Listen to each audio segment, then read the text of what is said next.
Hey everybody, I'm Pete Doctor, director of the film, I am Dana Murray, the producer. And I'm Ken Powers, the co-director and co-writer. and we're all here to give you some commentary about the making of the picture. We're in 3 separate rooms. Actually, we have 7 people involved doing this, and they're all in separate rooms. Kemp's in a different city, Yeah, I'm at the Disney lot in Burbank. Thanks, COVID. or at least all in the same state. The state of confusion. So the bad band here at the beginning of the film is actual real junior high kids. They're a local middle school in Oakland, Edna Brewer Middle School. They're jazz band. And they were too good.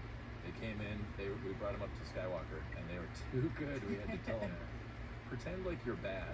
And so they really brought a great flavor to the beginning of the film. Unfortunately, it was only later that we had the idea to open the movie with a bad rendition of the Disney logo music. So unfortunately, we couldn't get the kids, so we got studio musicians from LA, the best musicians in the world, fantastic players. We asked them to come in and play crappy. And I remember there being lots of laughs in between each take too. We were like, you guys should all switch instruments. And then they're like, well, I know how to play that anyway. Yeah. This opening sequence was really tough. I mean, Kemp, you've talked about how many times we rewrote it. Yeah, I mean, we did so many versions of it because it was about striking this balance between you want to have these kids in the band who are precocious, but then at the same time, this is a jazz band, so they're going to be only so much joking around and also kind of trying to establish Joe having some control over his class. So I mean, we had all these gag sessions, remember? Yeah. And then gags coming from everyone, from Story, Bob Peterson threw some gags at us. Yeah, they were in animation. We had the animators just go for it. God, we must have tried like 3 dozen different gags for this sequence before we found the right balance that didn't distract from the story and also kind of got a chuckle too. This set that you're seeing, the classroom, it's inspired by a class that we saw in Queens. Yeah, MS 74. We got to visit that school in Queens, and it was amazing. We met with Dr. Peter Archer, who is just an amazing teacher there, who just recently retired after, I think, 25 years or something.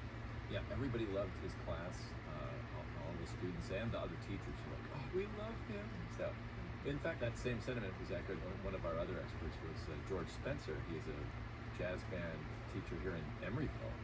And he told us stories about how there were kids who only came to school for the music. That's the only reason they came to school. And we kind of snuck that in as part of Curly's backstory. He became a pro musician because of Joe, which in turn was reflected because of these real teachers. That worked out in terms of helping out our story because the backstory behind Curly is him calling Joe up and trying to give him this opportunity. It's just him trying to repay that karma of Joe setting him on his journey to become a professional musician himself. What's funny is Dana, your mom is a teacher, my parents are teachers. For a long time, the film seemed like it was coming down anti-teacher. And I remember Dana was like, we got to put some more pro-teacher things in here. I will say my mom, still to this day, even though she hasn't taught for quite a while now, gets letters from people who have music in their lives now.